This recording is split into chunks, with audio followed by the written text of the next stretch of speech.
الحمد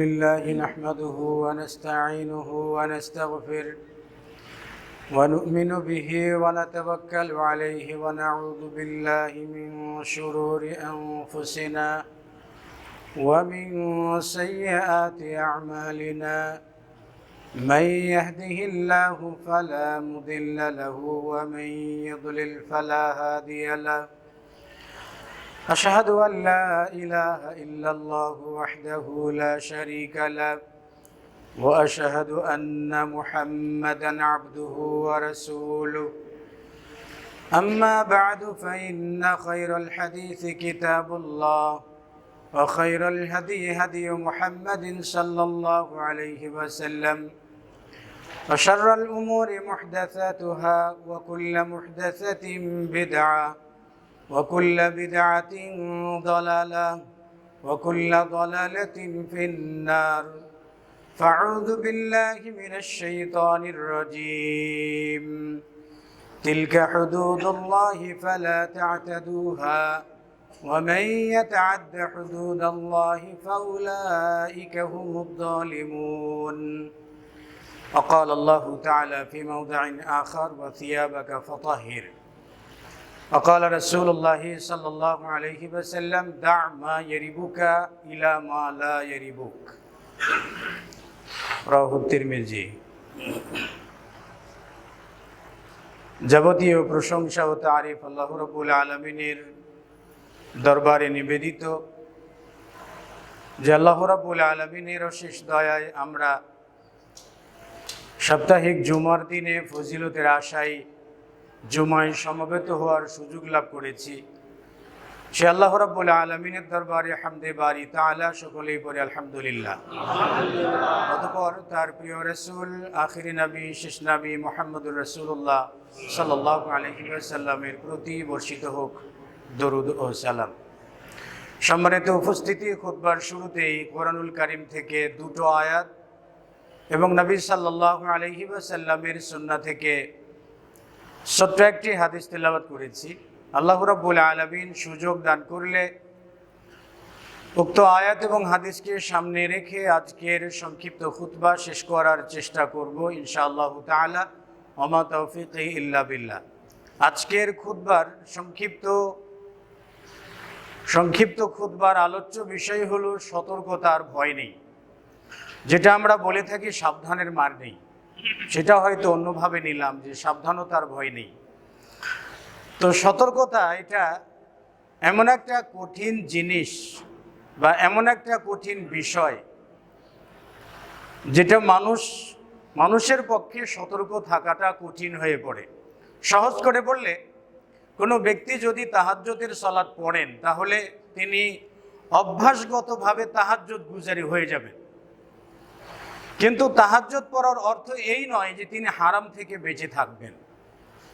একজন ব্যক্তি 5 ওয়াক্ত সালাত পড়তেই পারে, একজন ব্যক্তি সিয়াম পালন করতেই পারে, একজন ব্যক্তির অর্থ আছে, টাকা পয়সা আছে, হজ করতেই পারে, আরো অনেক কিছু করতে পারে, প্রতি বছর হজ করতে পারে, প্রতি বছর ওমরা করতে পারে, আরো টাকা পয়সা আছে তো দান খয়রাতও করতে পারে, যাকাতও দিতে পারে, টেলিভিশনের ক্যামেরার সামনে দিতে পারে। কিন্তু অন্যায় থেকে বিরত থাকা, স্বার্থপরতা থেকে বিরত থাকা, এই সতর্কতা অবলম্বন করা মনে হয় অনেক কঠিন, অনেক কঠিন। এর জন্য ভাবছিলাম যে বিষয়টা নিয়ে কিছু কথা বলা প্রয়োজন বলে আমার মনে হয়েছে। এজন্য আজকের বিষয়টা আমি সেভাবেই সাজিয়ে নিয়েছি। সতর্কতা কতটা জরুরি সেটা আল্লাহ রাব্বুল আলামিন বলছেন। রাসূলুল্লাহ সাল্লাল্লাহু আলাইহি ওয়াসাল্লামকে লক্ষ্য করে আল্লাহ সুবহানাহু ওয়া তাআলা বলেন ওয়াতিয়াবাকা ফাতাহহির, মানে হে রাসূল আপনি আপনার পোশাক পরিচ্ছদ পবিত্র করুন। আচ্ছা বলুন তো, রাসূল সাল্লাল্লাহু আলাইহি ওয়াসাল্লাম কি কখনো নাপাক পোশাক পরতেন? গোসল ছাড়া থাকতেন? পোশাকের নাপাকি লেগে গেলে ওইভাবেই পড়ে থাকতেন? তিনি তো কখনো নাপাকি স্পর্শই করতেন না। এজন্য নবুয়ত পাওয়ার পরই যার নাম হয়েছিল আল আমিন। কাবাকে নির্মাণ করার সময়, পুনর্নির্মাণ করার সময় পাথর বহন করছিলেন। বহন করতে করতে রাসূল সাল্লাল্লাহু আলাইহি ওয়াসাল্লামের পরন থেকে বছর কতই হবে তখন, 6 থেকে 7 বছর এরকম হবে। তো তার পরন থেকে লুঙ্গিটা খুলে পড়ে গেছে। লুঙ্গি খুলে পড়ে গেছে, এই লজ্জায় মুহাম্মদুর রাসূলুল্লাহ সাল্লাল্লাহু আলাইহি ওয়াসাল্লাম অজ্ঞান হয়ে পড়েছিলেন। এত লজ্জাশীল মানুষ, এত পরিষ্কার পরিচ্ছন্ন মানুষ, তাকে আল্লাহ রাব্বুল আলামিন নবুয়ত দিলেন আগে, তারপর বললেন যে ওয়াসিয়াবাকা ফাতাহির, আপনি আপনার পোশাক পবিত্র করুন। তাহলে তার পোশাক কি পবিত্র থাকে না? থাকে তো, পোশাক তো পবিত্র থাকে। এর নাম আল ওয়ারা, এর নাম হলো সতর্কতা, সাবধানতা, সাবধানের মার নেই। মানে হে রাসূল, আপনার পোশাক পরিচ্ছদ সবকিছু আপনার পবিত্র, পরিষ্কার, পরিচ্ছন্ন, কিন্তু আরো বেশি সতর্ক হন। দায়িত্ব যত বড় পড়ে, তার উপরে অপরাধটা তত বেশি হয়ে থাকে। যখন পুরো বিশ্ববাসীকে পবিত্র করার দায়িত্বটা তার উপরে অর্পণ করলেন আল্লাহ সুবহানাহু ওয়া তাআলা, তখন তার খুঁটিনাটি ছোটখাটো সকল বিষয়গুলো পবিত্র রাখাটা বাড়তি একটা সতর্কতার প্রয়োজন পড়ে। সতর্কতামূলক আল্লাহ সুবহানাহু ওয়া তাআলা বলেন ওয়াসিয়াবাকা ফাতাহির, হে রাসূল, আপনি আপনার পোশাক পরিচ্ছদ পবিত্র করুন। এর অর্থ এ নয় তিনি অপবিত্র থাকেন, তিনি পুত ও পবিত্র, পাপ থেকেও পবিত্র, বিভিন্ন অপরাধ থেকেও পবিত্র। আল্লাহ তাআলা তো বলছেন কাদ গাফারাল্লাহু মা তাকাদ্দামা মিন যামবিকা ওয়া মা তাআখার, মানে আল্লাহ তাআলা তোমার পূর্বের এবং পরের সবগুলো গুনাহ মাফ করে দিয়েছেন। তো ওয়ারা সতর্কতামূলক, সতর্কতার আরবি যেটা শব্দ আসে তানবিহ, আলা, এই শব্দ দিয়ে ব্যবহার হয়। আবার আল ওয়ারাউ সতর্কতা। আল্লাহ সুবহানাহু ওয়া তাআলা মুহাম্মদুর রাসূলুল্লাহকে সতর্ক করলেন। রাসূলুল্লাহ সাল্লাল্লাহু আলাইহি ওয়াসাল্লাম নিজের তরফ থেকে অত্যন্ত সতর্ক ছিলেন।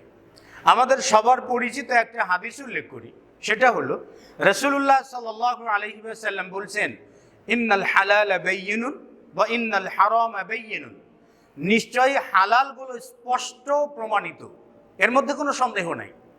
সুদ খাওয়া হারাম আমরা সবাই জানি, ঘুষ খাওয়া হারাম আমরা সবাই জানি, অন্যের জমি দখল করা হারাম আমরা সবাই জানি, অন্যের বাড়ি দখল করে তাকে বাড়ি থেকে তাড়িয়ে দেওয়া আমরা সবাই জানি।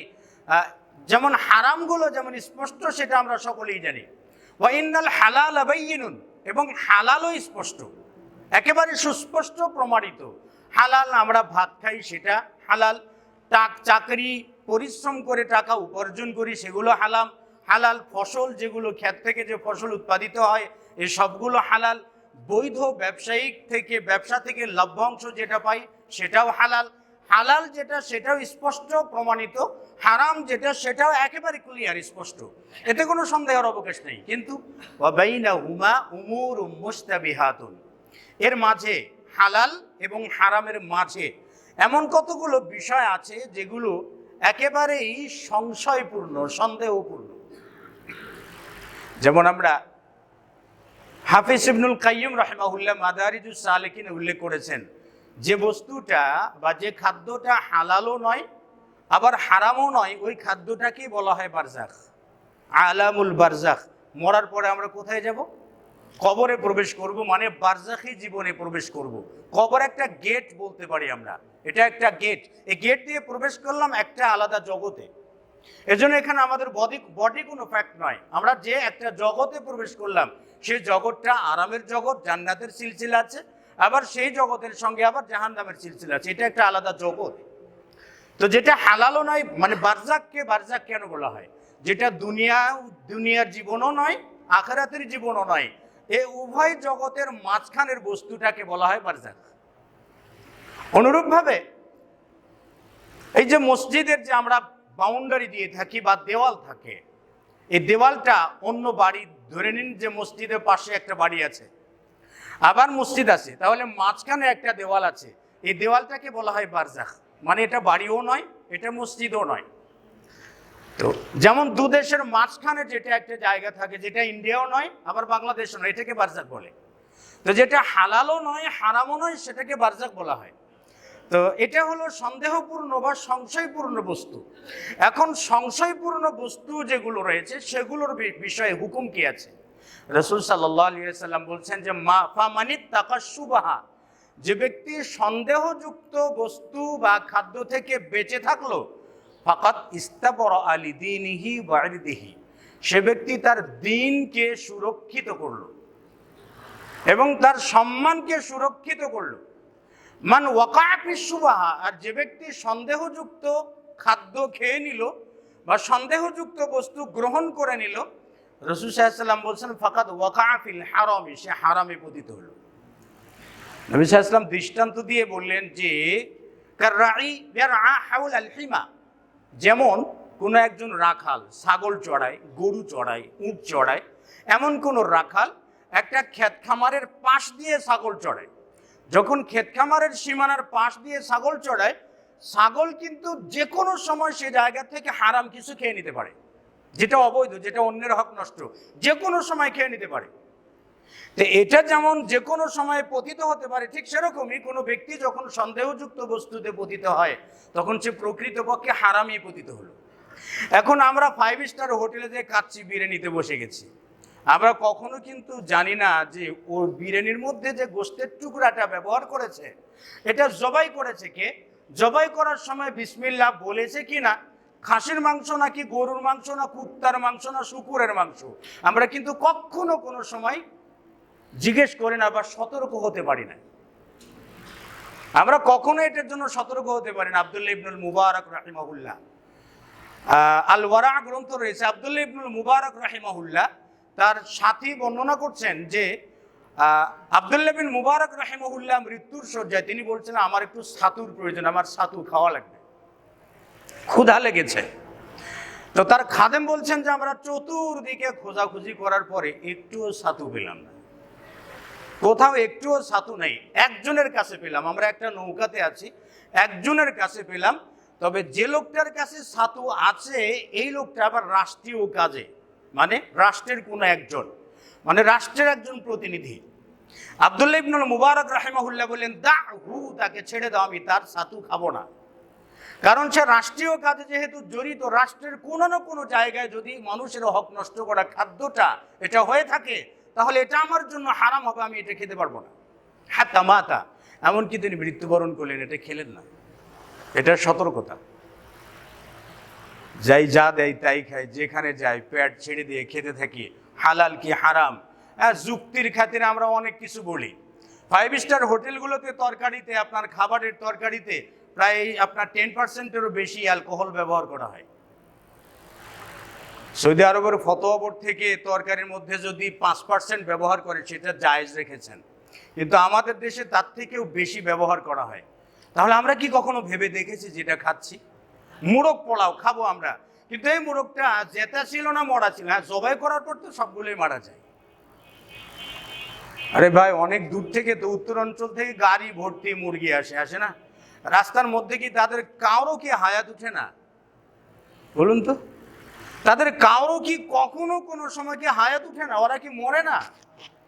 এগুলো যায়টা কই? কোথাও তো দেখা যায় না। ময়লার ভাগাড় বিশাল বিশাল, কোথাও তো মুরগি দেখা যায় না বা অন্য কোনো প্রাণী দেখা যায় না। কোথায় যায় ভাই? যায় তো এই হোটেলগুলোতেই যায়। আর আমরা সেই হোটেলগুলোতে বসে থেকে ইচ্ছা মতো পেট ভর্তি করে খাওয়ার পর যদি বলি আলহামদুলিল্লাহ, বলুন তো লাভ হবে? কোনো ফায়দা হবে এতে? আল ওয়ারা, এটি হলো সতর্কতা। এজন্য সতর্কতার মার নেই, সতর্কতার ভয় নাই। এজন্য আমরা যাতে হোটেলগুলোতে খাবার বসতে যে একটু আমরা সতর্ক হই, কি খাবো, খাবোটা কি, যেটা খাবো যেটা সেটা সত্যি কি হালাল নাকি হারাম। যদি হালাল না হয়ে থাকে তাহলে তো আমি হারাম খেয়ে নিলাম। আর হারাম খাওয়ার পর রাসূল সাল্লাল্লাহু আলাইহি ওয়াসাল্লাম বলছেন যে কুল্লু লাহমিন নাবাতা মিনাস সুহতি, প্রত্যেক ওই গোশতের টুকরা যেটা হারাম খেয়ে বড় হয়েছে, উৎপাদিত হয়েছে, এর জন্য জাহান্নামটাই সব থেকে বেশি হকদার, উপযুক্ত জায়গা তার জন্য। তাহলে আমাদের সতর্কতাগুলো থাকলো কোথায়? আমরা সতর্ক নই। রাসূল সাল্লাল্লাহু আলাইহি ওয়াসাল্লাম কি আল্লাহ তাআলা বলেন ওয়াসিয়াবাকা ফাতাহির, আপনি আপনার পোশাক পরিচ্ছদ পবিত্র করুন। তাহলে সতর্কতাটা কতটা জরুরি এবং এটা অনেক কঠিন, অনেক কঠিন। আপনার মুআবিয়া ইবনুল কুররা রাহিমাহুল্লাহ বলছেন যে আমরা একবার হাসান বসরির কাছে আসলাম। হাসান বসরি রাহিমাহুল্লাহর কাছে এসে আমরা ফাসাআলনাহু, আমরা তাকে জিজ্ঞেস করলাম আইয়ুল ইবাদাতি আশাদ্দু, কোন ইবাদতটা সবথেকে বেশি কঠিন এবং কষ্টকর, সম্ভব হয় না, সবথেকে বেশি কঠিন ইবাদত কোনটা? ফাকালা কাইলুনাস সালাহ, কেউ কেউ বললেন সালাত আদা করা সব থেকে বেশি কঠিন। ওয়াকালা কাইলুনাস সিয়াম, কেউ কেউ বললেন সিয়াম পালন করা সব থেকে বেশি কঠিন। ওয়াকাল আখার, আরেকজন বললেন না হজ করা বেশি কঠিন, আরেকজন বললেন না যাকাত দেওয়া বেশি কঠিন। অনেক অনেক কথাই বললেন। কিন্তু হাসান বসরি রাহিমাহুল্লাহ বলছেন যে ফাক্কারতু ফি নাফসি, আমি মনে মনে খুব চিন্তা করলাম, চিন্তা করে গবেষণা করে দেখলাম সাবধানতার থেকে কঠিন কোনো ইবাদত আমার চোখে আর পড়ে না। সতর্কতাটা সব থেকে বেশি কঠিন ইবাদত, এটা সম্ভবপর হয় না। এর জন্য আমরা তাহাজ্জুদ পড়ি, তারপরেও ব্যবসায় যে মাপে কম দেন নানান কিছু করি। 5 ওয়াক্ত সালাত মসজিদে পড়লাম, বাস মসজিদের বাইরে যেই যা কিছু শুরু করার শুরু করে দিলাম। আমরা সিগারেট খোর রয়েছি, আবার মসজিদে এসে সালাত পড়ি। সিগারেট, তামাক, জর্দা আরো অনেক কিছুর সঙ্গে জড়িত আছি, হারাম ব্যবসার সঙ্গে জড়িত আছি। অথচ দেখবেন যে 5 ওয়াক্ত সালাতে 5 ওয়াক্ত মুসাল্লি, 5 ওয়াক্ত সালাত হয়তো 2-4 বার হয়তো বা পড়ি, কিন্তু দেখবেন যে যখন আমার হয়তো জনপ্রতিনিধি হওয়ার শখ জেগেছে, তখন কপালে বড় করে একটা তিলক দিয়ে বড় ছবি তুলো, বাবা বড় তাহাজ্জুদ গুজারি। এগুলো কি ওরা? এগুলো কি সাবধানতা? এগুলো তো সাবধানতা নয়। এতগুলো ইবাদত করার পরে সেই ইবাদতটা কোনো কাজই আসবে না।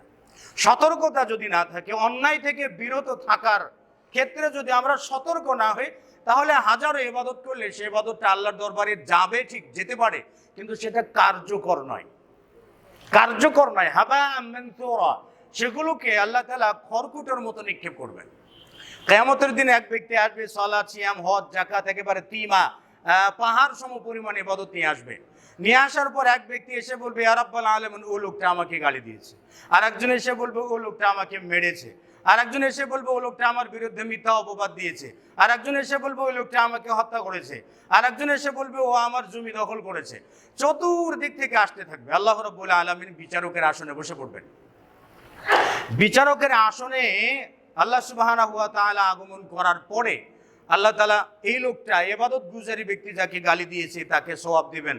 কারণ ওখানে তো টাকা পয়সা না যে তোকে 10 লাখ টাকা দিলাম, 20 লাখ টাকা দিলাম, হ্যাঁ এতগুলো দিয়ে আমি আমার রাস্তা ক্লিয়ার করে আউট, এরকম কি সুযোগ থাকবে সেখানে? এরকম কি সুযোগ আছে সেখানে? নাই। তাহলে যখন কিচ্ছু থাকবে না, তখন তার আমলনামা থেকে সওয়াব থেকে দেয়া হবে। হ্যাঁ, যারা যারা হকদার ছিল, যাকে মেরেছে তাকে দেয়া হবে, যাকে গালি দিয়েছে তাকে দেয়া হবে, যার জমি দখল করেছে তাকে দেয়া হবে। দিতে দিতে যখন তার সওয়াব শেষ হয়ে যাবে, তখন এই যে হকদার পাওনাদার যারা ছিল তাদের পাপগুলোকে একত্র করে এই লোকটার ঘাড়ে চাপিয়ে দিয়ে তাকে জাহান্নামে নিক্ষেপ করা হবে। এই এত ইবাদত করে লাভটা কি হলো? একটাই কারণ, জীবনে সতর্ক হতে পারেনি, জীবনে কখনো সাবধান হতে পারেনি। আইয়ুন্নাতে তিনি বললেন, হাসান বসরি রাহিমাহুল্লাহ বললেন, সব থেকে কঠিন ইবাদত হলো সতর্ক থাকা। এর থেকে বড় কঠিন কোনো ইবাদত নাই। দৃষ্টান্ত স্বরূপ দেখুন, মাকাইদুশ শাইতান, মানে শয়তানের চক্রান্ত, একটা বই আছে। সে বইটাতে উল্লেখ করা আছে যে একদা এই আব্দুল্লাহ ইবনুল মুবারক রাহিমাহুল্লাহ বলছেন যে একদা এক সময় গাছের ইবাদত করা হতো। একটা গাছ ছিল, যে গাছের ইবাদত করা হতো। গাছের ইবাদত আমাদের দেশেও হয়, আমাদের দেশে কিন্তু গাছের ইবাদত হয়।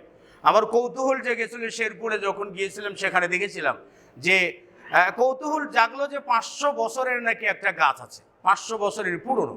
তো বিকেলের সময় ছিল, একটু ঘুরতে গেলাম, দেখতে দেখতে যেয়ে দেখি সে গাছটার চতুর্দিক থেকে ঘের দেওয়া হয়েছে এবং গাছটা বেশ পুরাতন বলে মনে হলো আর কি। যারা হয়তো গাছের কাছাকাছি লোকজন থাকলেও থাকতে পারেন, সেই গাছটার পূজা হয়। সেই গাছটার বিভিন্ন কাণ্ডর ছবি তুলে বলা হয় যে এটা হাতির ছবি, এটা একটা অলৌকিক। গাছটার নাকি আর একটা মজেজা আছে, এক ডালে ঝাঁকি দিলে অন্য ডাল নড়ে। আচ্ছা বলুন তো, গাছের একটা ডালে ঝাঁকি দিলে অন্য ডাল নড়বে না? অলৌকিক গাছ। সেখানে একটা সমিতি দেখলাম, গাছ রক্ষা সমবায় সমিতি। প্রতি বছর কি হয় বলে, প্রতি বছর এখানে উরুস হয়, আর একটা মেলা হয়, এবং ওই গাছ উপলক্ষে মাশাআল্লাহ ব্যবসা একেবারে তুঙ্গে উঠেছে ওই স্থানীয় কিছু বদমাশগুলো।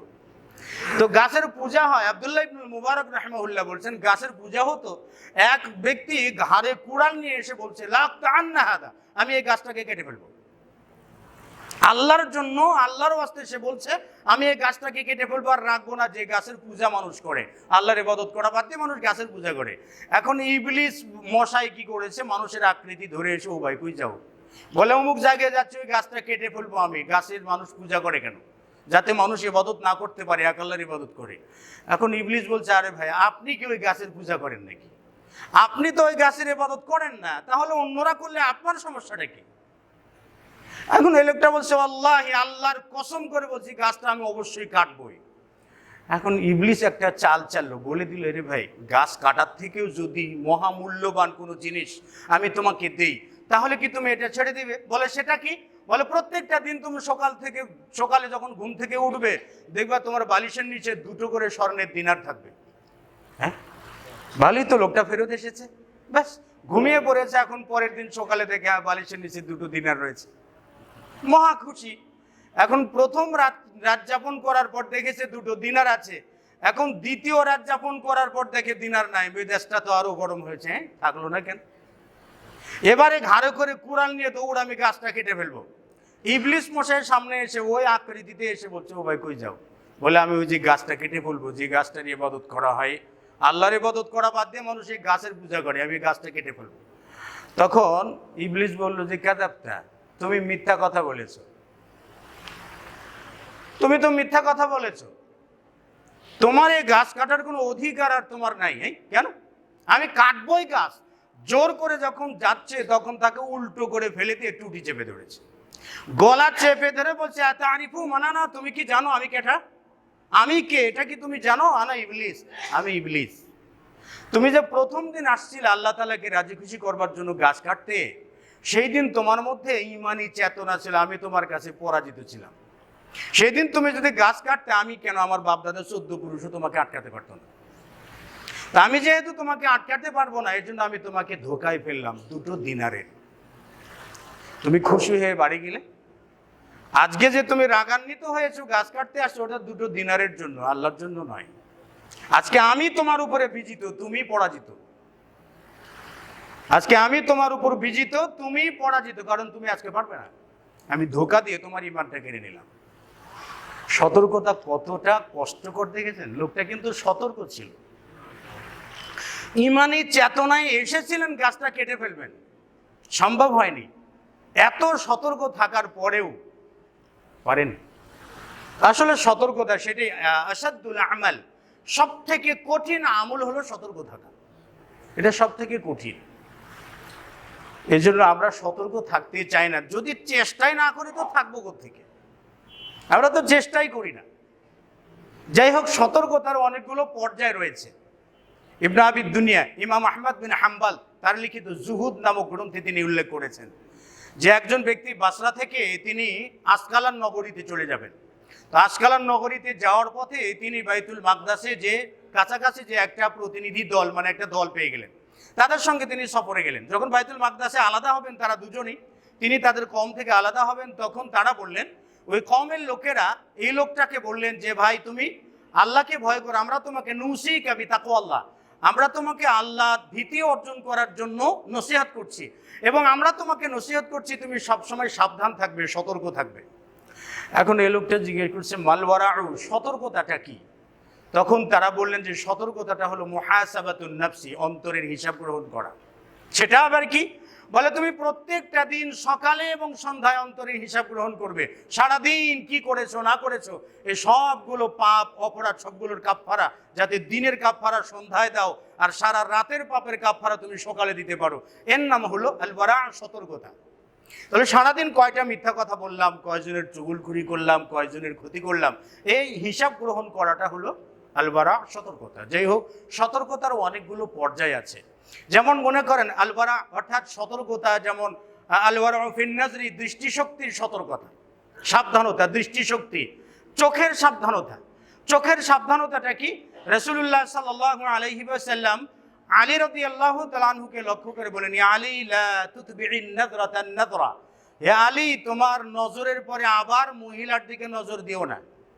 কারোর দিকে যদি চোখ পড়ে যায়, তাহলে প্রথমবার যেটা দেখেছো এরপরে যেন আবার দেখার অনুসরণ করো না, আবার না দেখো। তার মানে যে কোনো জিনিস যেটা দেখা নিষেধ, সেটা হঠাৎ করে চোখ যদি যায় তাহলে সেদিকে আবার দ্বিতীয়বার না তাকানো। যুবক ভাইদেরকে বলছি, কিছু ভাইদের মানে চাকরি একটা, সেটা হলো কি জানেন? স্কুল কলেজ ভার্সিটির গেটে যেয়ে দাঁড়িয়ে থাকা আর চোখের হকাদাই করে। হ্যাঁ, এই যে দাঁড়িয়ে থাকে, ইফটিজিং কোত্থেকে আসলো, কেন আসলো, কিভাবে আসলো? যদিও উভয় জগতেরই, আপনার পুরুষ জগৎ আর নারী জগৎ উভয় জগতেরই সমান অপরাধ রয়েছে, কিন্তু রাসূল সাল্লাল্লাহু আলাইহি ওয়াসাল্লাম লা তুতবি'ন নাদরাতান নাদরা। অন্য বর্ণনায় এসেছে রাসূল সাল্লাল্লাহু আলাইহি ওয়াসাল্লাম বলেছেন, ইয়া আলী ইন্না লাকা কানজান ফিল জান্নাহ, হে আলী তোমার জন্য জান্নাতের ভান্ডার রয়েছে, জান্নাতের মধ্যে তোমার জন্য ভান্ডার থাকবে, তবে একটা কাজ করবে, সেটা হলো তোমার দৃষ্টিকে সংরক্ষণ করবে, কারো দিকে নজর পড়লে আর দ্বিতীয়বার তাকাবে না। এজন্যই আল্লাহ তাআলা বলছেন কুল্লিল মুমিনিনা ইয়াগুদ্দু মিন আবসারিহিম, হে রাসূল আপনি ঈমানদারদেরকে বলে দিন তারা যেন তাদের দৃষ্টিকে নিচু রাখে, হে রাসূল আপনি নারীদেরকে বলে দিন তারা যেন তাদের দৃষ্টিকে নিচু রাখে। আজকের নারী সমাজ যদি তারা বলে পোশাক পরিচ্ছদ পরে যদি মানুষকে নাই দেখাতে পারলাম তাহলে জীবনটা নাই রাখলাম। হায় রে জীবনের দাম রে ভাই, অন্যকে দেখাবে, না দেখাতে পারলে তার জীবনটাই বৃথা। এরকম বন্দি জীবনে কেন ঢুকবো আমরা? রাসূল সাল্লাল্লাহু আলাইহি ওয়াসাল্লাম যাদেরকে এত দাম দিলেন, এত মূল্যায়ন করলেন, আমরা আমাদের সব থেকে দামি অলংকারগুলোকে আমরা কিভাবে রাখি বাড়িতে বলুন? সব থেকে দামি অলংকারগুলোকে এই নারীরাই রাখে, মা বোনেরাই রাখেন। আগে প্রথম একটা রুমাল দিয়ে ঢেকে দেবেন, তারপরে একটা বাক্সের ভিতরে ভরবেন, ছোট বাক্স, হ্যাঁ, তারপরে ভরবেন, সেটা আবার আরেকটা ব্যাগ দিয়ে ঢাকবেন, ওটা আবার পার্সোনাল ব্যাগের ভিতরে ঢুকাবেন, সেটাকে আবার সিন্ধুকের ভিতর অথবা বড় বাক্সের ভিতরে ঢুকাবেন। কেন? বলে খুব দামি জিনিস তো, এই জন্য। আর নিজেকে অর্ধনগ্ন করে মানুষের সামনে পেশ করবেন, কেন? বলে আমার কোনো দাম নাই, এই জন্য। বাস্তবে তো এটাই বুঝাচ্ছেন তারা যে আমার কোনো দাম নেই, এই জন্যই, তাই না? আমার অলংকার মহামূল্যবান জিনিস যেগুলো আমি ব্যবহার করি সেগুলোকে সিন্ধুকে যত্নের সঙ্গে রাখি, আর আমি নিজেকে মূল্যবান মনে করি না বলেই আমি রাস্তায় ছেড়ে দিয়েছি। যেন রাসূল সাল্লাল্লাহু আলাইহি ওয়াসাল্লাম বলছেন নিসাউন কাসিয়াতুন আরিয়াতুন মুমিলাতুন মাইলা, ও সকল মহিলারা তাদের জন্য আল্লাহ তাআলা জান্নাত হারাম করে দিয়েছেন সে সকল মহিলারা যারা পোশাক পরিধান করার পরেও বিবস্ত্র, পুরুষকে নিজের দিকে আকৃষ্ট করে, নিজে পুরুষের দিকে আকৃষ্ট হয়। তার মানে এর মাধ্যমে কি হয়? জেনার একটা রাস্তা উন্মুক্ত করে দেয়। কিসের জন্য এটা হয়? সতর্কতা নেই, সাবধানতা। আমরা শুধু বলবো যে আমরা আমাদের দৃষ্টিভঙ্গি বদলালেই তো হয়। আরে ভাই, আশ্চর্য ধরনের কথা বলেছে। দৃষ্টিভঙ্গি বদলালে কি সব কিছুর সমাধান হয়ে যাবে? হ্যাঁ, দৃষ্টিভঙ্গি যদি বদলায় তাহলে আমার পরিবার, আমার বাড়িতে আমার বোনকে কি বলতে পারবো তুই আমার সামনে অর্ধনগ্ন হয়ে থাকবি? কেন? আমি সেখানে তো দৃষ্টিভঙ্গি বদলাই তো চলে। হ্যাঁ, এবার দৃষ্টিভঙ্গি আল্লাহ সুবহানাহু ওয়া তাআলা দিয়েছেন, আপনারা কেউ দেন নাই। নিজের দৃষ্টিভঙ্গি নিজেরা কেউ বানায় নাই, নিজেদেরকে বানায় নাই। কাজে দৃষ্টিভঙ্গি যিনি দিয়েছেন সেই আল্লাহ সুবহানাহু ওয়া তাআলাই পর্দা করতে বলছেন। এত বড় মাতব্বর সাজার কোনো মানে হয় না যে দৃষ্টিভঙ্গি বদলালে। হ্যাঁ, দৃষ্টিভঙ্গি বদলালে তো হয়। মনে করেন যে দামি কলা আছে না, কলা আমরা কিন্তু চোচা সহ ক্রয় করি, তাই না? আম কিনি চোচা সহ, তাই না?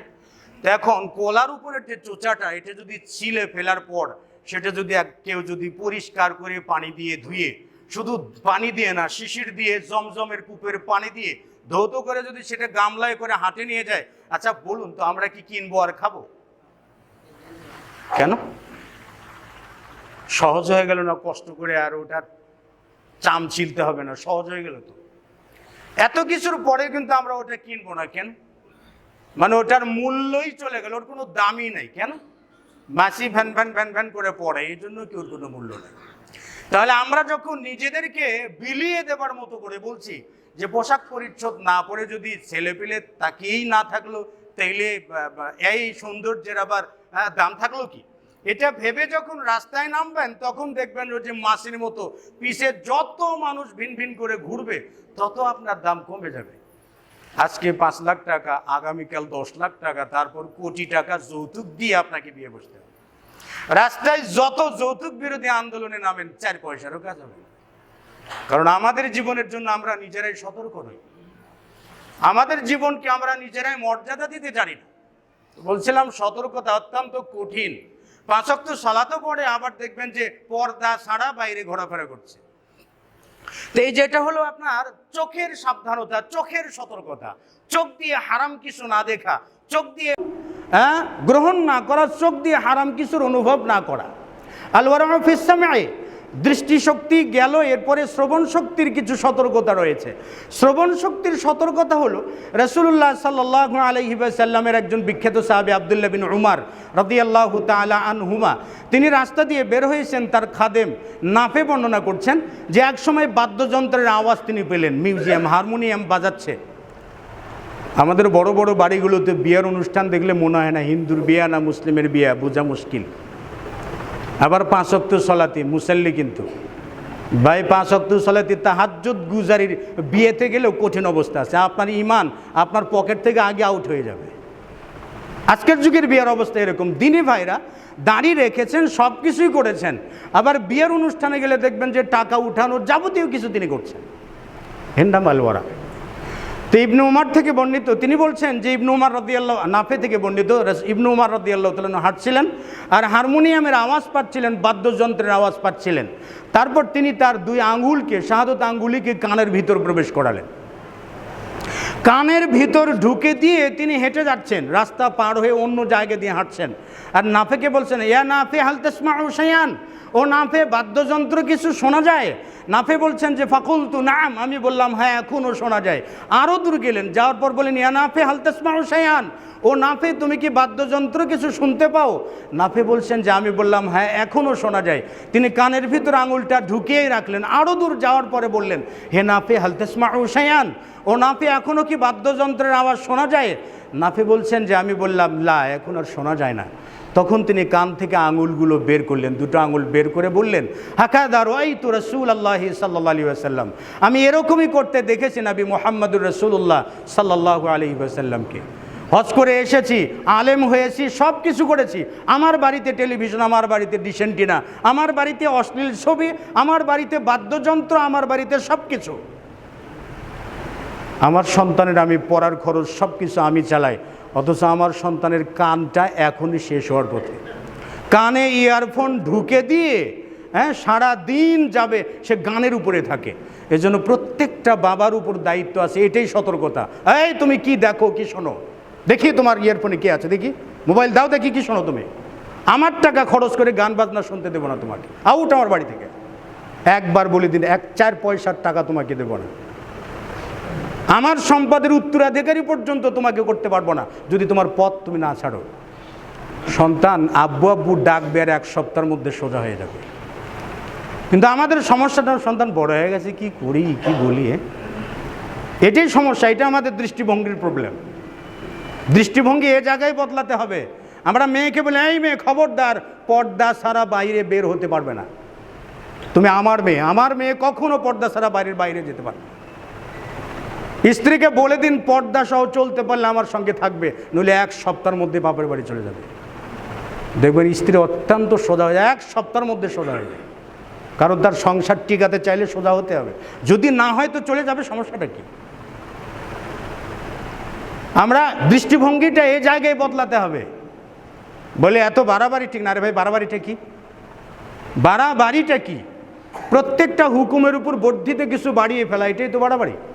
শরীয়তের হুকুম পর্দা করা, আর আমি বলছি ওই জায়গায় শিথিলতা অবলম্বন করেন না, এত বাড়াবাড়ির দরকার নেই। তো আপনি তো বড় বাড়াবাড়ি করলেন। আমরাই তো সব থেকে বড় বেশি বাড়াবাড়ি করলাম।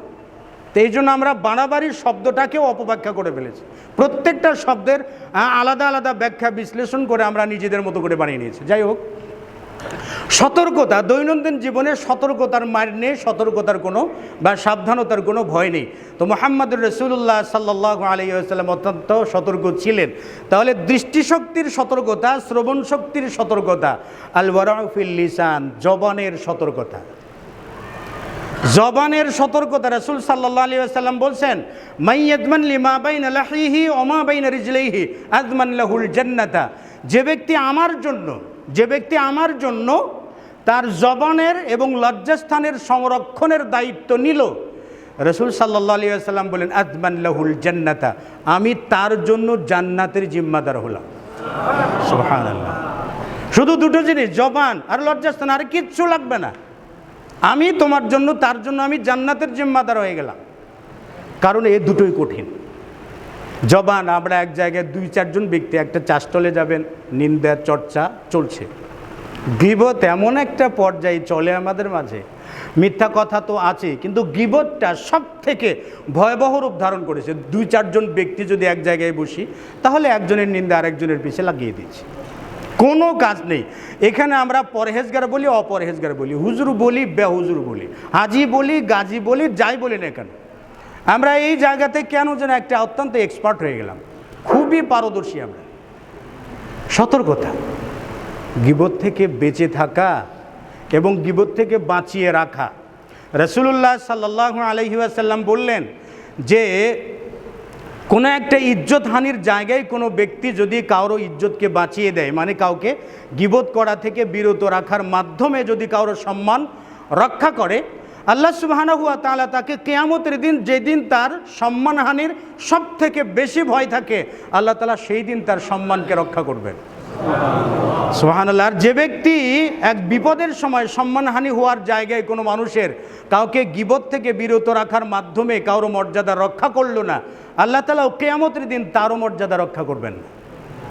তাহলে কোথাও যদি গীবত করে, উমুক এত এত কত এমন কিছু, এত এত মিথ্যা কথা বলে, এত খারাপ এত কিছু, কেউ যদি বলে ভাই উস্কুত, ভাই থামো, গীবত করাটা বাদ দাও তো, ব্যাস এই লোকটাই আল্লাহ রাব্বুল আলামিনের সুরক্ষায় চলে গেল, আল্লাহ তাআলা তাকে রক্ষা করবে। কিন্তু আমরা 2-4 জন শুরু করছি, আমরাও যে শুরু করলাম। গীবত এমন একটা কঠিন জিনিস, যিকরুকা আখাকা বিমা ইয়াকরাহ, এটা তো আমরা সকলেই জানি। গীবত কত খারাপ। আয়েশা রাদিয়াল্লাহু তাআলা আনহা একবার বললেন যে ইয়া রাসূলুল্লাহ সাল্লাল্লাহু আলাইহি ওয়াসাল্লাম, ওই যে আপনার স্ত্রী সাউদা রয়েছে না, সাউদার বদনামের জন্য এতটুকুই যথেষ্ট, সে বেটে। সাউদা রাদিয়াল্লাহু তাআলা আনহার নিন্দের জন্য এতটুকুই যথেষ্ট, সে খাটো বা বেটে, এটাই যথেষ্ট, আর কিছু লাগে না। আয়েশা রাদিয়াল্লাহু তাআলা আনহাকে নবী সাল্লাল্লাহু আলাইহি ওয়াসাল্লাম বললেন, ও আয়েশা, তুমি এমন একটা কথা বলে ফেলেছো, এত জঘন্য কথা তুমি বলে ফেলেছো, তোমার কথাটাকে যদি সাগরেও মিশ্রিত করা হতো, সাগরের পানির রংটাও বদলে যেত। এত জঘন্য কথা বলেছো, শুধু এটা কি নিন্দা, গীবত, তার অনুপস্থিতিতে তার দৈহিক গঠন নিয়ে কথা বলা হলো, এটা কি সাফিয়া রাদিয়াল্লাহু তাআলা আনহা মেনে নেবেন? উম্মে সালমা রাদিয়াল্লাহু তাআলা আনহার কাছে একবার সাফিয়াকে নিয়ে রাসূল সাল্লাল্লাহু আলাইহি সাল্লাম সফরে বের হবেন। লটারিতে সাফিয়া রাদিয়াল্লাহু তাআলা আনহার নাম উঠেছে। এখন সাফিয়া রাদিয়াল্লাহু তাআলা আনহার যে উষ্ট্রিটা ছিল সেটা আপনার ওয়াকেজও হয়েছে, সফরে চলার মতো নয়, অসুস্থ হয়ে পড়েছে। রাসূল সাল্লাল্লাহু আলাইহি ওয়াসাল্লাম উম্মে সালমা রাদিয়াল্লাহু তাআলা আনহাকে বললেন, উম্মে সালমা, তুমি তোমার ওই যে তোমার তো বর্ধিত উটনি রয়েছে, একটা উটনি তাকে দিয়ে দাও না, দিয়ে দিলে তো সে যেতে পারে। এখন তিনি বলছেন যে হ্যাঁ, আমি কই ইহুদির বাচ্চাকে আমার উটনি দিয়ে দেব? তিনি তো ইহুদির সন্তান, তাকে কি আমি আমার উটনি দেব? মানে তার একটা ইগোতে ধরেছে যে আমি কি তাকে এটা দেব, সে তো ইহুদি, আমি তাকে এটা দিতে পারবো না। ফাগাদিবা গাদবান শাদীদান, নবী সাল্লাল্লাহু আলাইহি ওয়াসাল্লাম প্রচণ্ড রেগে গেলেন এবং প্রায় 4 মাস পর্যন্ত তার সঙ্গে কোনো কথা বলেননি, শাস্তি শুরু। অথচ আমরা জবানের সতর্কতা কি আমাদের আছে? মিথ্যা কথা বলা, চুগলখুরি করা, আরও কত কি না আমরা করে থাকি, কত কি না আমরা করে থাকি। এগুলো জবানের সতর্কতা যদি আমরা অবলম্বন না করতে পারি, তাহলে জবানটাই আমাদেরকে জাহান্নামে নিয়ে যাবে, আর কিচ্ছু করবে। জবানের সতর্কতার আরও কিছু অন্তর্ভুক্ত রয়েছে, সেটা হলো আমরা যেমন জবানের সতর্কতা কথার মাধ্যমে হব, ঠিক এই জবান দিয়ে যাতে আমরা কখনো হারাম না খাই। হারাম না খাই এটাও সতর্কতা। কি খেলাম, কি দেখলাম, কি খেলাম, এটা হালাল নাকি হারাম, এটা দেখা, এটা আরও সব থেকে বড় সতর্কতা। রাসূলুল্লাহ সাল্লাল্লাহু আলাইহি ওয়াসাল্লামের সতর্কতা দেখুন। একবার রাসূলুল্লাহ, আবু হুরায়রা, আনাস বিন মালিক রাদিয়াল্লাহু তাআলা আনহু থেকে বর্ণিত, তিনি বলেন যে মাররান নবী সাল্লাল্লাহু আলাইহি ওয়াসাল্লাম বিতামরাতিন, নবী সাল্লাল্লাহু আলাইহি ওয়াসাল্লাম একটা খেজুরের পাশ দিয়ে অতিক্রম করছিলেন। রাস্তায় হাঁটছেন আর দেখছেন রাস্তায় একটা খেজুর পড়ে আছে, একটা খেজুর রাস্তায় পড়ে আছে। তো রাসূলুল্লাহ সাল্লাল্লাহু আলাইহি ওয়াসাল্লাম খেজুরটা উঠাতে যাবেন, এই মুহূর্তে রাসূল সাল্লাল্লাহু আলাইহি ওয়াসাল্লাম বলছেন যে লাউলা ইন্নী আখাফু লাউলা আন্নী আখাফ, আমি যদি আশঙ্কা না করতাম যে একটা খেজুর জাকাতের সম্পদ হতে পারে, সাদাকার সম্পদ হতে পারে, এই আশঙ্কা যদি না করতাম তাহলে আমি খেজুরটা উঠে খেয়ে নিতাম। পেটে ক্ষুধা আছে, খাবারের চাহিদা আছে, অথচ আশঙ্কা করছেন খেজুরটা যদি জাকাতের হয় তাহলে তো এটা আমার জন্য তো বৈধ নয়, এটা তো আমার জন্য জায়েজ নয়, আমার জন্য বৈধ নয়, হালাল নয়। এর জন্য রাসূল সাল্লাল্লাহু আলাইহি ওয়াসাল্লাম ওই খেজুরের একটা খেজুরটাও তিনি খেলেন না। আবু হুরায়রার বর্ণনায় এসেছে রাসূল সাল্লাল্লাহু আলাইহি ওয়াসাল্লাম কোনো একটা সফর থেকে বাড়িতে ফিরেছেন। সফর থেকে যখন আমরা বাড়িতে ফিরি তখন কি পেটে ক্ষুধা থাকে নাকি পেট ভর্তি খেয়ে আসি? প্রচণ্ড ক্ষুধা ছিল রাসূল সাল্লাল্লাহু আলাইহি ওয়াসাল্লামের পেটে, তারই বিছানার উপরে একটা খেজুর পড়ে আছে। রাসূল সাল্লাল্লাহু আলাইহি ওয়াসাল্লাম তুলতে যাবেন, এই মুহূর্তে বললেন আমি যদি আশঙ্কা না করতাম যে এটা জাকাতের সম্পদ হতে পারে তাহলে আমি এটা খেয়ে নিতাম। তাহলে সাদাকার সম্পদ হতে পারে, সম্ভাবনা রয়েছে, এই সম্ভাবনা থেকেই তিনি এটা খাওয়া বর্জন করে দিলেন। এটার নাম সতর্কতা। কাজে কখন কি খায়, টাকা আসলো কোত্থেকে আসলো, হাদিয়া তোহফা পেলাম কোত্থেকে পেলাম, হ্যাঁ বোনাস পেলাম কোত্থেকে পেলাম, বকশিশ দিল কোত্থেকে দিল, সব কিছুর বিচার করাটা অত্যন্ত জরুরি। দাওয়াত পেলাম, বিয়ের দাওয়াত, আমি চলে গেলাম, সেখানে হারাম কাজকে আমি প্রতিরোধ করতে পারবো কি না? আমাকে একজন দাওয়াত দিল, তার উপার্জনটা হালাল কি না আমি সেটা কখনো দেখি না। সুদি কি ঘুষি পেয়ে গেলাম, চলে গেলাম, খেয়ে নিলাম। এটা আমরা সতর্ক নই, সাবধান নই। রাসূলুল্লাহ সাল্লাল্লাহু আলাইহি ওয়াসাল্লাম বসে আছেন, এই মুহূর্তেই হঠাৎ করে হাসান বিন আলী রাদিয়াল্লাহু তাআলা আনহু, এই হাসান বিন আলী রাদিয়াল্লাহু তাআলা আনহু হাসান বিন আলী রাদিয়াল্লাহু তাআলা আনহু একটা খেজুর তুলে মুখে ভরিয়ে দিয়েছে। আমাদের সন্তানরা দেয় না, দেয় তো, একটা খেজুর তুলে মুখে তুলে দিয়েছে। রাসূলুল্লাহ সাল্লাল্লাহু আলাইহি ওয়াসাল্লাম হাসান বিন আলীকে বলেন কেক কেক, ফেলে দাও। আমরা ওই যে আমাদের বাচ্চাদেরকে বলি না খ্যাক খ্যাক খ্যাক, বলি না আমরা, ফেলে দাও, বা মুখে যদি খারাপ কিছু দিয়ে থাকে ফেলো ফেলো ফেলো, বা চোয়াল ধরে ফেলে দেই, অথবা তাকে এমন কিছু অঙ্গভঙ্গি দেখায় যাতে সে ফেলে দেয়, এরকম। তো রাসূলুল্লাহ সাল্লাল্লাহু আলাইহি ওয়াসাল্লাম কিন্তু হাসানকে আদেশ করলেন না এটা ফেলে দাও। আদেশ না করা থেকে বোঝা যায় যে হাসান অত্যন্ত ছোট ছিলেন, এজন্য অঙ্গভঙ্গি দিয়ে বুঝালেন কেক কেক, ফেলে দাও ফেলে দাও। যখন এটা ফেলে দিল তখন নবী সাল্লাল্লাহু আলাইহি ওয়াসাল্লাম বললেন, হে বৎস আমার শারতা, তুমি কি জানো না আমার পরিবারের জন্য জাকাতের সম্পদ খাওয়া হারাম? তুমি কি জানো না এটা? তুমি কি বোঝো না? তুমি এটা কেন খাও? আমরা কি বলবো, বাচ্চা কাচ্চা দু চারটা খেতেই পারে, হয়েছে এটা কি, ওটার জন্য ঝগড়া করতে রাজি আছি, মারামারি করতে রাজি আছি, খেয়েছে তো কি হয়েছে? ও ভাই খেয়েছে তো কি হয়েছে না, হারাম যদি খেয়ে থাকে তো তার জান্নাতটাকে হারিয়েছে, যদি হারামের উপর থেকে থাকে তাহলে জান্নাতটাকে হারিয়েছে। জাকাতের সম্পদ খেলে খাওয়া রসুলের পরিবারের জন্য জায়েজ নাই, এজন্য জাকাতের সম্পদের একটা খেজুরের টুকরা তাও মুখ থেকে ফেলে দিলেন। আর আমরা যদি আমাদের সন্তানদেরকে রাত দিন 24 ঘন্টা তার পোশাক পরিচ্ছদ, পড়াশোনার যাবতীয় খরচ, ইন্টারনেট বিল, এরপরে যত কিছু আছে সব কিছুই যদি আমার হারাম উপার্জনের উপর নির্ভর করে তারা যদি বেঁচে থাকে, তাদের অবস্থাটা কেমন হবে বলুন তো?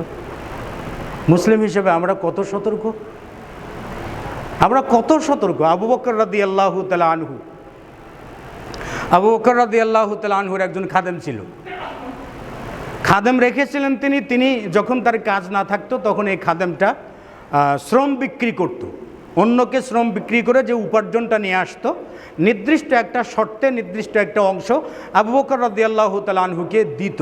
আবু বকর রাদিয়াল্লাহু তাআলা আনহু সেখান থেকে খাদ্য ক্রয় করে খেতেন। একদা ওই চাকরটাই বা ওই খাদেমটা একবার কিছু খাবার নিয়ে এসেছে, উন্নত মানের কিছু খাবার নিয়ে এসে আবু বকর রাদিয়াল্লাহু তাআলা আনহুকে দিয়ে দিয়েছে। এখন আবু বকর রাদিয়াল্লাহু তাআলা আনহু পেয়েছে, পেটে তো ক্ষুধা থাকে না, প্রচণ্ড ক্ষুধা থাকে। রাসূলুল্লাহ সাল্লাল্লাহু আলাইহি ওয়াসাল্লাম একবার অসময়ে দুপুরের পরে বাড়ি থেকে বের হয়েছেন, বের হয়ে দেখেন আবু বকর এবং উমর দুজনই বের হয়েছে। রাসূল সাল্লাল্লাহু আলাইহি ওয়াসাল্লাম জিজ্ঞেস করলেন, তোমরা এই সময় বাড়ি থেকে বের হয়েছো কেন? তারা দুজন বলছে, ইয়া রাসূলুল্লাহ, আপনি কেন, লিমা খারাজতা, আপনি কেন এই সময় বাড়ি থেকে বের হলেন? নবী সাল্লাল্লাহু আলাইহি ওয়াসাল্লাম আমাকে বলেন, আখরাজানিল জুউ, ক্ষুধা আমাকে বাড়ি থেকে বের করেছে, ক্ষুধার তাড়নায় আমি বাড়িতে থাকতে পারছি না, বসতে পারছি না, শুতে পারছি না, ক্ষুধার তাড়না আমি বাড়ি থেকে বের হয়েছি। আবু বকর উমার দুজনই বলছেন, ইয়া রাসূলুল্লাহ, আপনাকে যেটা বাড়ি থেকে বের করেছে আমাদেরকে ওটাই বাড়ি থেকে বের করেছে। এরপর এক আনসারী সাহাবীর বাড়িতে গেলেন, দেখলেন সাহাবীটা বাড়িতে নাই। তার স্ত্রীকে জিজ্ঞেস করলেন, অমুক কোথায় গেছে? বলে মিষ্টি পানি আনতে গেছে। ইয়া রাসূলুল্লাহ, আপনি বসে পড়ুন। বসে পড়ল। এই মুহূর্তে ওই সাহাবী আসলেন বাড়িতে, এসে দেখলেন রাসূল সাল্লাল্লাহু আলাইহি ওয়াসাল্লাম এবং তার বিখ্যাত দুইজন সাহাবী, মুরব্বী সাহাবী এসেছেন। তিনি বললেন, মারহাবান, আপনাদেরকে স্বাগতম, আজকে আমি সব থেকে সম্মানিত মেহমান পেয়েছি। এই বলেই তিনি তার খেজুরের বাগান থেকে আধা পাকা, পাকা, কাঁচা এই সবগুলো খেজুরের সমন্বয়ে একটা ছড়ি নিয়ে আসলেন। এসে বললেন, ইয়া রাসূলুল্লাহ, আপনি আপনারা এখান থেকে খান। এরপর তিনি একটা ছুরি নিয়ে যে একটা ছাগল জবাই করে গোশত ভুনা করে দিলেন, রাসূল সাল্লাল্লাহু আলাইহি ওয়াসাল্লাম সেখান থেকে খেলেন। নবী সাল্লাল্লাহু আলাইহি ওয়াসাল্লাম আবু বকর এবং উমর দুজনকে লক্ষ্য করে বলেন, হে আবু বকর, হে উমর, সুম্মা লাতুসআলুন্না ইয়াওমাইযিন আনিন নাঈম, এই কিয়ামতের দিনে এই নিয়ামত সম্পর্কেও জিজ্ঞাসিত হবে। কি খেলে আসছিলে ক্ষুধা নিয়ে, এখন তোমরা পরিতৃপ্তি সহকারে বাড়িতে ফিরলে, এটার ব্যাপারেও আল্লাহ তাআলা জিজ্ঞেস করবে। সতর্কতা কতটা জরুরি দেখো। হালাল খেয়েছেন, কোনো সাহাবীকে হারাম খাওয়ান রাসূল সাল্লাল্লাহু আলাইহি ওয়াসাল্লামকে প্রশ্নই উঠে না। হালাল খেয়েছেন, শতভাগ হালাল, মুহাম্মাদুর রাসূলুল্লাহ সাল্লাল্লাহু আলাইহি ওয়াসাল্লামের সাথে খেয়েছেন, অথচ এই খাবারটার ব্যাপারে জিজ্ঞেস করা হবে। মুসনাদ আহমদের অপর বর্ণনায় এসেছে, কিছুটা দুর্বলতা রয়েছে। উমর বিন খাত্তাব রাদিয়াল্লাহু তাআলা ওই ছড়িটা নিয়ে মাটিতে বাড়ি দিলেন, খেজগুলোর চতুর্দিকে ছড়িয়ে ছিটিয়ে পড়ল। তখন তিনি বলেন, ইয়া রাসূলুল্লাহ, এটার জন্যও জিজ্ঞেস করা হবে? বলে, না, হ্যাঁ, এটার জন্যও জিজ্ঞেস করা হবে কিয়ামতের দিন। মানে প্রত্যেকটা দানার জন্য জিজ্ঞেস করা হবে কিয়ামতের দিন। সতর্কতা কতটা জরুরি দেখুন। আবু বকর রাদিয়াল্লাহু তাআলা খেয়ে ফেলেছেন, ক্ষুধা আছে, তার খাদেম নিয়ে এসে দিয়েছে আর তিনি খেয়ে ফেলেছেন। খাওয়ার পরে খাদেম বলছে যে, আপনি কি জানেন এই খাবারটা কোত্থেকে এসেছে? আবু বকর রাদিয়াল্লাহু তাআলা বলছেন, না, আমি তো জানি না খাবারটা কোত্থেকে এসেছে। তখন খাদেম বলছে যে, আমি জাহিলি জামানায় একজনের ভাগ্য গণনা করে এসেছিলাম, কিন্তু ওয়ালা মারিফিল কুহানা, আমি ঠিকমতো ভাগ্য গণনা জানি না। তার মানে ফাখাদাতুহু, আমি তাকে ধোঁকা দিয়েছিলাম। ভাগ্য গুনতে জানি না, কিন্তু ভাগ্য গোনার অভিনয় করে মিথ্যা ভাগ্য গুনে দিয়েছিলাম। আমাদের দেশের জ্যোতিষী আছে না, সব কিছু গোনাপড়া করতে পারে, আরে ভাই, গোনাপড়া করে যদি কিছু পাওয়া যেত তাহলে আমার মনে হয় যে জ্যোতিষীরা সব থেকে বেশি টাকা পয়সার মালিক হতেন। পৃথিবীর সকল দেশে তাদের একটা করে জায়গা জমি, এমনকি মঙ্গল গ্রহে চাঁদের দেশেও তাদের যাওয়ার কথা। কেন? কারণ আগামী বছরে শেয়ার বাজার ধস নামবে না উপরে উঠবে, ও তো জানবে, 1 বছর আগেই জানবে, ও তো জ্যোতিষী, ও সব তো গণনা করতে পারে, জানবে। খাদ্যদ্রব্য দাম বাড়বে না কমবে, ও তো জানবে না, সব কিছু জানবে। তাহলে 1 বছর কি 2 বছর, 10 বছর আগে সবগুলো গুদামজাত করে রেখে দিবে, 10 বছর পর ছেড়ে দেবে। ও তো আঙুল ফুলে কোলা গাছ না, তো ওর আঙুল ফুলে বট গাছ হওয়ার কথা। কিন্তু আরে ভাই, ও যে গেঞ্জি বা পাজামাটা পরেছে, প্যান্ট পরে, ওই প্যান্টটার যে ডিজাইন করেছে, ডিজাইনারটাও মরে গেছে, এরকম পোশাক পরে থাকে। তাহলে ও কি কিছু জানে? কিচ্ছু জানে। এগুলো ভণ্ডামি সব। আমাদের দেশে করোনা আসে, জ্যোতিষীরা কি করে, করলোটা কি বলুন তো? এখন আবার নাকি অমিক্রণ আসতেছে, তাহলে জ্যোতিষীরা কি ঘোড়ার ঘাস কাটে? এর জন্য সরকার রেখেছে, বা এই জন্যই বাংলাদেশে এত বড় বড় কথা বলে আর বড় বড় অফিস নিয়ে বসে আছে এগুলো? ভাগ্য গণনা করে দেওয়া হয়। আমাদের এলাকায় একজন খাটাস মার্কা লোক ছিল, একজন জ্যোতিষী ছিল, সে ভাগ্য গণনা করতো যে তোর কপালে খারাপই আছে।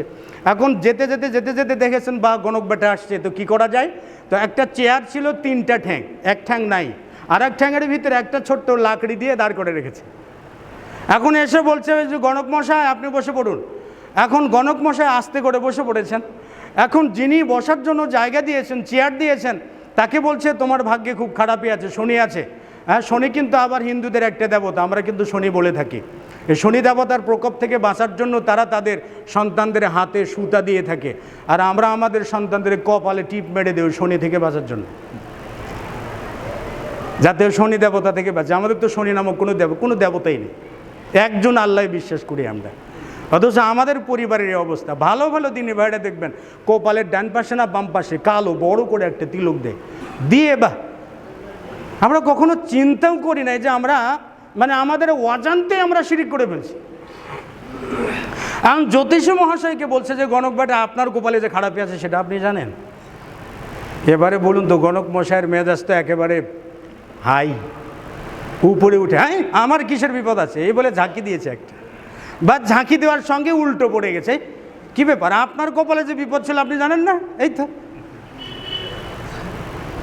এই হলো অবস্থা দেশে। যাই হোক, তো তিনি বলছে যে খাদেম বলছে যে আমি গণকি জানতাম না, এমনিতেই গণকি করেছিলাম, ভাগ্য গুণে দিয়েছিলাম, তার বিনিময়ে আজকে দেখা হলো কিছু খাবার দিয়েছে আমাকে, আমি সেটা আপনাকে দিয়েছিলাম। আবু বকর রাদিয়াল্লাহু তাআলা আনহু তৎক্ষণাৎ মুখের ভিতরে হাত দিয়ে বমন করে সম্পূর্ণ খাদ্যটা নিংড়িয়ে ফেলে দিলেন। এর নাম সতর্কতা, এর নাম সাবধানতা। এক টুকরাও হারাম খেতে রাজি নয়। উমর বিন খাত্তাব, হাদিসটা বলে খুতবা শেষ করছে। উমর বিন খাত্তাব রাদিয়াল্লাহু তাআলা আনহু তার খেলাফতকালে তিনি প্রথম শ্রেণীতে যারা হিজরত করে এসেছিলেন তাদের সকলের জন্য 4000 দিনার নির্ধারণ করলেন 4 কিস্তিতে। প্রতি বছরে 4000 দিনার তাদেরকে দেয়া হবে, দিনার বা দিরহাম 4টে কিস্তিতে দেয়া হবে, ভাতা। এটা সম্মানই তাদের জন্য, মানে প্রথম শ্রেণীর মুহাজির যারা হিজরত করে মদিনায় গিয়েছেন সকলের জন্য 4000।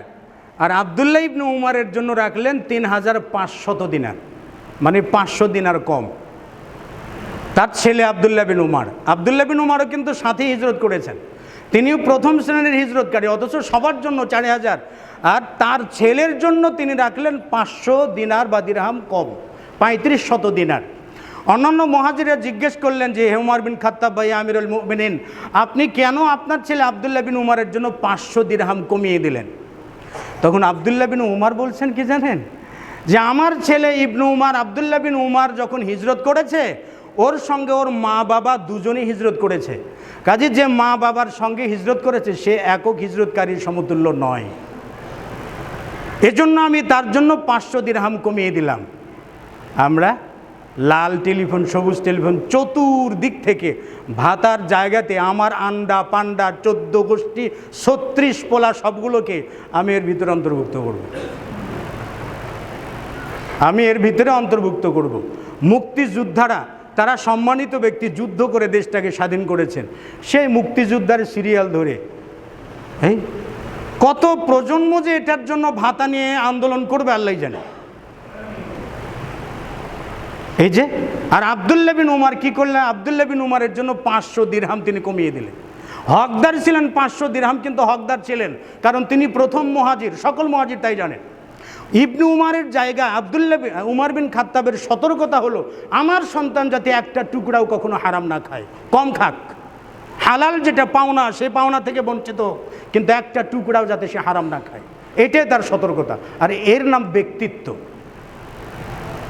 আহমদ বিন হাম্বল রাহিমাহুল্লাহকে 1200 দিনার দিয়েছিল রাষ্ট্রপ্রধান। যে রাষ্ট্রপ্রধান তাকে নির্যাতন করেছিল সেই দিয়েছিল 1200 দিরহাম এবং আপনার চাদর জুব্বা দিয়েছিল। তিনি এটা নিয়ে যে বাড়িতে নিয়ে যে সালেহ বিন আহমদ বিন হাম্বলের কাছে যে কেঁদে ফেলেছেন, আমি সারা জীবনে যে ফিতনায় পড়ি নাই, আল্লাহ তাআলা আমাকে শেষ বয়সে কেন এই ফিতনায় ফেললেন? তুমি এই পোশাকগুলো সম্পূর্ণ বিক্রি করে দাও বা গরিব মিসকিনকে দান করে দাও। সালেহ বিন ইমাম আহমদ বিন হাম্বল বলছিলেন, বাবা আপনি তো এটার হকদার ছিলেন। বলেন না, আমি এর থেকে বেঁচে থাকতে চাই। আল্লাহ তাআলা কেন আমাকে ফিতনায় ফেললেন? আর আমরা রাষ্ট্রের ভাতা নেবার জন্য জুতা কেন, পায়ের খালগুলো সব আমরা উঠিয়ে ফেলবো, তাও আমরা রাষ্ট্রের ভাতা নেওয়ার জন্য প্রস্তুত, সিরিয়াল বাই সিরিয়াল ধরে থাকবো। হাজি গাজি সবগুলো ভাতা বিনা পয়সায় পাচ্ছি, তো সমস্যাটা কোথায় ভাই? পাচ্ছি তো সমস্যাটা কোথায়? আমি যে ভাতাটা নিলাম সেই ভাতা অন্যজনের হকদার নয় তো, অন্যকে এটার হকদার নয় তো, বা অন্যের পকেট খালি করে অন্যের অংশটা খালি করে আমার ভাগে নিয়ে আসা হলো না তো? যদি নিয়ে আসা হয় তাহলে এটাই কিয়ামতের দিন জাহান্নামে যাওয়ার একেবারে বড় একটা কারণ আমি এটার জন্য জাহান্নামে যেতে পারি। রাসূল সাল্লাল্লাহু আলাইহি ওয়াসাল্লাম তো বলছেন, যে ব্যক্তি কারো জমি অর্ধ হাত দখল করে নেবে, কিয়ামতের দিন আল্লাহ তাআলা 7 তবক জমিন তার উপরে চাপিয়ে দেবে। এর নাম সতর্কতা। কাজে তাহাজ্জুদ পড়া যায়, রমজানে সিয়াম রাখা যায়, টাকা থাকলে হজ করা যায়, ফকির মিসকিনকে দান করে হাইলাইট হওয়া যায়, কিন্তু সতর্ক থেকে জান্নাতি হওয়া অত্যন্ত কঠিন। আল্লাহ রাব্বুল আলামিন আমাদের জীবনে সতর্ক হওয়ার তৌফিক দান করুন, হারামকে বর্জন করার তৌফিক দান করুন, যাবতীয় অন্যায় অপকর্ম থেকে বেঁচে থাকার তৌফিক দান করুন। আল্লাহুম্মা আমিন।